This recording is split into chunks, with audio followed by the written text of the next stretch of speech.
Hey there, folks. Welcome to the Handsome Gambler, episode 2. What we do here at the Handsome Gambler is we take your latest UFC event. This week is going to be UFC 315. Jack Della Magdalena taking on Bilal, remember the name, Muhammad. Um, I'm going to give you a quick recap of what I did last week before we get started. My 5 for last week were Renner de Ritter, which hit big time. I called that fraud check all day. Julian Robertson knew she was going to grapple. Montel Jackson won. Corey Sandhagen, who won.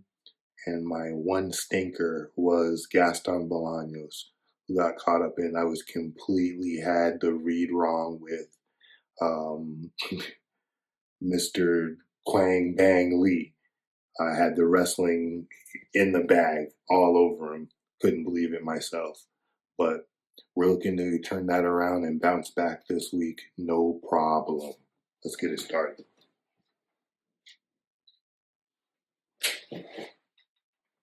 All right. Right off the bat, Natalia Silva taking on Alexa Grasso. I got Natalia Silva winning this by a decision. I think there's going to be a lot of decisions on this card, but I have her winning by decision. She's shorter, which is going to help her in not being taken down if Alexa Grasso can even close the distance to get to her. I feel like she's going to have the higher output. She's going to counter better. She's the better natural striker, the speed, the foot movement, the in and out. She gets hit less. I think it's going to be an easy night for Natalia Silva and a tough night for Alexa Grasso. Let's run it up. Number 2 is going to be Navajo Sterling against Ivan Erslan. This kid is just bigger, stronger, longer, and younger. Real simple. They got city kickboxing. You know what they do? They turn kickboxers into sprawling brawlers in MMA, and I feel like that's going to hold up, and he's going to put a beating on this guy. I say a late second, third round finish or decision. Keep on running. The King of Rio, legend, Jose Aldo, looking to return to the octagon. That's going to be great, man. It's just good to see him anytime. The King of Rio, you know it's going to be a fight. Amin Zahabi. Now this fight actually worries me out of all of my 5 the most because of their game planning. Those Zahabi guys, if you didn't learn it or know anything about Zahabi, he was George St. Pierre's coach. If you don't know anything about George St. Pierre, you don't know anything about mixed martial arts. Just continue past the page, and yeah, you're not going to want to deal with a person like me. I'm an old schooler to the core of MMA. But anyway, he brought George St. Pierre to the promised land. So their game planning is really good, but I think it's just too much pure fighting experience with the King of Rio is going to pull this off. That boxing, he doesn't lose to normal people. You look at his record, he doesn't lose to normal people. Max Holloway twice, Conor McGregor, Volkanovski, Peter Yan, and Merab, who's the champ now. He doesn't lose to normal individuals. You have to be abnormal to beat the King of Rio. He's an all-around better fighter, and I'm going to go ahead and move on to the next breakdown because King of Rio. 4th is going to be Brad Katona against Bizak Almacan. I think Katona is going to win this because he has the home cooking, hometown Canadian fans are going to be in his pocket. He has a higher output. He's going to get some takedowns and wrestle.